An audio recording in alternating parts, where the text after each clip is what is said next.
द्वितीय आज़ादी कहते, क्योंकि मेरे कई एविडेंस में हम लोगों ने आज तक हमें ये कोई नहीं कह सका कि देश आज़ाद हो चुका है, क्योंकि हमने गृह मंत्रालय तक रिपोर्ट लगा चुके हैं, लेकिन कोई आज लोग हमें ये बताने को तैयार नहीं कि देश आज़ाद है।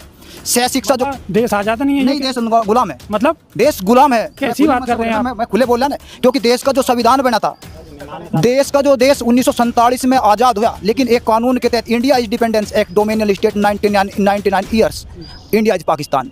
भारत और पाकिस्तान को 99 साल के पट्टे पर एक देश के अधीन, इंग्लैंड के अधीन आज़ाद कर दिया, लेकिन भारत के अंदर आज भी वे के वही कानून चलते हैं। ये जानकारी आपको कहाँ से मिली? ये जानकारी हम लोग जनता सरकार मोर्चा में काम करते हैं और हमारे पास हर एक जानकारी है देश की, छोटे से लेकर। क्रांतिकारी हूँ और इंकलाब पार्टी से मैं चुनाव भी लड़ा, लेकिन हमें भी इस बात की बहुत कुछ जानकारी है कि हमारे यहाँ जो संसद बनी है, वो पहली जो संसद है वो 99 साल की लीज पे थी, अब संसद बनाई गई, ये सबसे पहली उपलब्धि है। नहीं, मैं इसमें ज़्यादा इत्तेफाक नहीं रखता।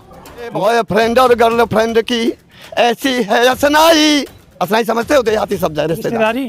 बॉयफ्रेंड और गर्लफ्रेंड की ऐसी है असनाई, जैसे पेट्रोल के संग में रख दे दिया सलाई, और आग फूंस की बड़ी मित्रता कह गए बड़े बुढ़ाई, हवा चलेगी लपट उठेंगी फिर क्यों शोर मचाई, और जो ये बात समझ ना आई तो होती फिर लड़ाई। फेल होना सिर्फ यही नहीं, वो जिंदगी में फेल होने के कगार पे, वो कुछ नहीं कर पा रहे, क्योंकि जो टॉपर है उनका अलग एक ग्रुप बना दिया जाता है, टीचर अपना एक प्रूफ इकट्ठा कर लेते हैं, हमने पढ़ाया था, इनसे पूछ लो। लेकिन जो वीक बच्चे हैं उन्हें और ज़्यादा बायस कर दिया जाता है, साइड में रख दिया जाता है कि ये नहीं पढ़ते, हम इनके लिए कुछ नहीं कर सकते।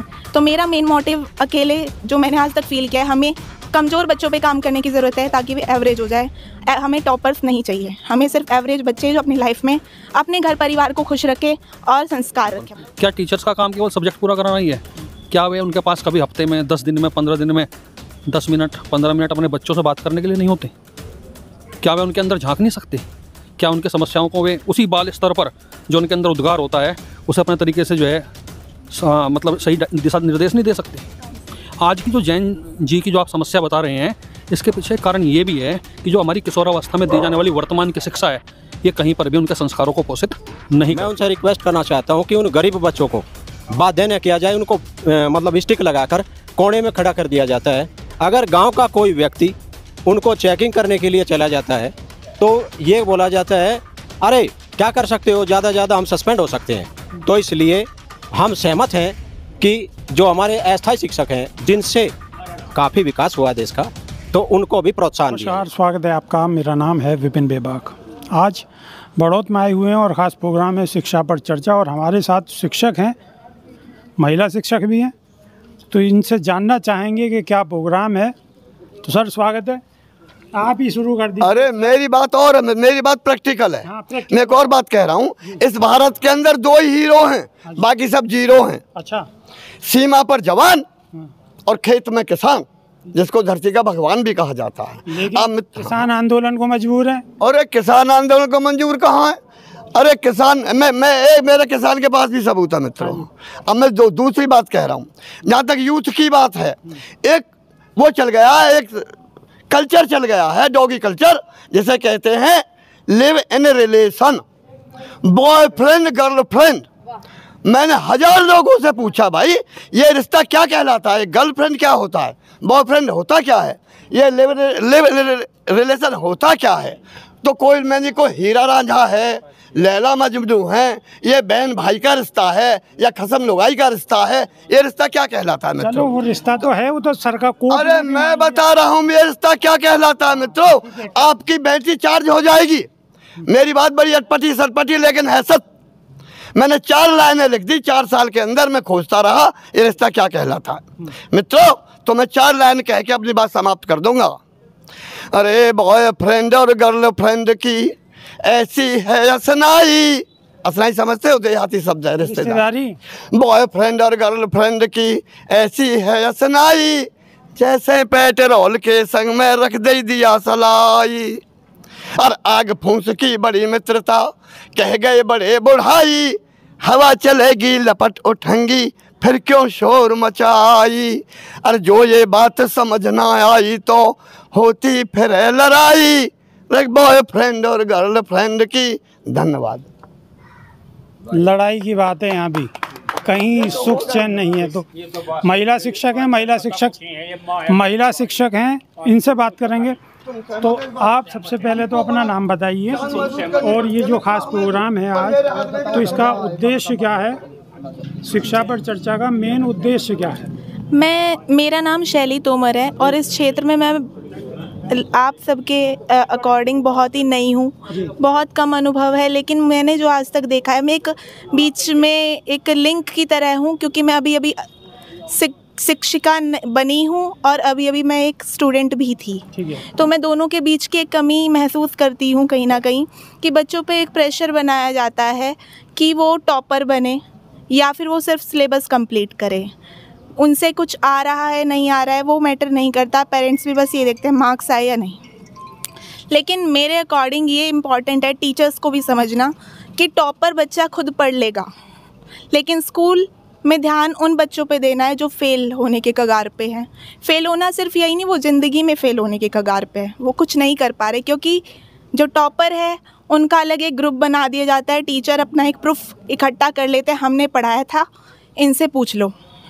लेकिन जो वीक बच्चे हैं उन्हें और ज़्यादा बायस कर दिया जाता है, साइड में रख दिया जाता है कि ये नहीं पढ़ते, हम इनके लिए कुछ नहीं कर सकते। तो मेरा मेन मोटिव अकेले जो मैंने आज तक फील किया है, हमें कमज़ोर बच्चों पे काम करने की ज़रूरत है ताकि वे एवरेज हो जाए। हमें टॉपर्स नहीं चाहिए, हमें सिर्फ एवरेज बच्चे जो अपनी लाइफ में अपने घर परिवार को खुश रखे और संस्कार रखे अपने मन में। That's all. तो मैम ने भी बड़ी बात रखी है, हालांकि हम तो क्लास में पीछे बैठने वाले रहें, तो मैडम की बात बिल्कुल सही है। चलिए जी, ठीक है, अध्यापकों का मुख्य काम तो पढ़ाना ही है और वे अपना सिलेबस कंप्लीट कराते हैं, सब्जेक्ट्स भी पढ़ाते हैं। तो क्या मैं एक सवाल पूछना चाहता हूँ सभी टीचर्स से, एक टीचर होने की हैसियत से, क्या इनका काम केवल सब्जेक्ट पढ़ाना ही है? मालूम है फिजिक्स का टीचर हूँ, सरकार ने तो आपको और भी काम दे रखे हैं। उन बात छोड़िए, मैं जनरल बात करूँगा। मैं क्यों, प्राइमरी का टीचर तो मैं हूँ नहीं, इसलिए मुझे उस बात की जानकारी ज़्यादा नहीं है। मैं अपनी बात करूँगा सिंपल। क्या टीचर्स का काम केवल सब्जेक्ट पूरा कराना ही है? क्या वे उनके पास कभी हफ्ते में, 10 दिन में, 15 दिन में 10 मिनट 15 मिनट अपने बच्चों से बात करने के लिए नहीं होते? क्या वे उनके अंदर झांक नहीं सकते? क्या उनके समस्याओं को वे उसी बाल स्तर पर जो उनके अंदर उद्गार होता है उसे अपने तरीके से जो है मतलब सही दिशा निर्देश नहीं दे सकते?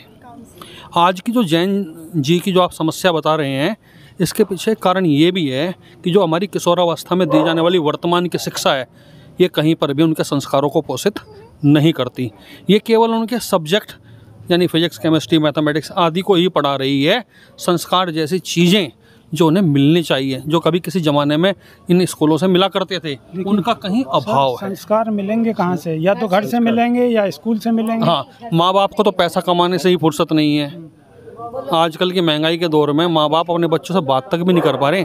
आपको इस बात वो करें क्या भाई? उन्हें भी काम करना, बच्चों को पढ़ाना लिखाना, फीस इतनी महंगी है, स्कूल इतने महंगे हैं, शिक्षा इतनी महंगी हो गई है, आपकी और हेल्थ आपकी बात बिल्कुल ठीक है कि देखो सभी चीज़ महंगाई है, माँ बाप को काम भी करना पड़ेगा। लेकिन मेरा जहाँ अभिभावकों से और जहाँ अध्यापकों से मेरा अनुरोध है कि सभी माँ बाप यानी गार्जियंस अपने बच्चों से कम ज़्यादा नहीं आध घंटा तो निकाल कर बात कर ही सकते हैं। क्या अभिभावक अपने बच्चों से रोजाना बात करते हैं? बिल्कुल, जरा अपने अंदर झांक कर देखिए। जी, मैं अस्थायी अध्यापक जी, और मैं ये कहना चाहता हूँ, जैसे अब वर्तमान बेसिक शिक्षा जो हमारी, जिसके लिए सरकार इतना पैसा खर्च करती है, इतनी सैलरी टीचर्स को देती है और उन विद्यालयों में इतने अच्छे टीचर्स अब आ रहे हैं, मैं उनसे रिक्वेस्ट करना चाहता हूँ कि उन गरीब बच्चों को बाध्य न किया जाए, उनको मतलब स्टिक लगाकर कोने में खड़ा कर दिया जाता है। अगर गांव का कोई व्यक्ति उनको चेकिंग करने के लिए चला जाता है तो ये बोला जाता है, अरे क्या कर सकते हो, ज़्यादा ज़्यादा हम सस्पेंड हो सकते हैं। तो इसलिए हम सहमत हैं कि जो हमारे अस्थायी शिक्षक हैं, जिनसे काफ़ी विकास हुआ देश का, तो उनको भी प्रोत्साहन दिया जाए। उनको भी प्रोत्साहन दिया जाए। जी, आप क्या कहना चाह रहे थे? कुछ कहना चाह रहे थे? हाँ, सवाल तक गौतम आप जाइएगा, जय मैं कहूँगा, मैं बोल। आज जो खास प्रोग्राम है शिक्षा पर चर्चा, इसका उद्देश्य क्या है? शिक्षा का उद्देश्य ये है जी कि देश में जो ये लगातार शिक्षा, चिकित्सा, न्याय, खेती, किसानी और समाज कैसे बन पावे, क्योंकि ये सारा का सारा शिक्षा से ही चलता है।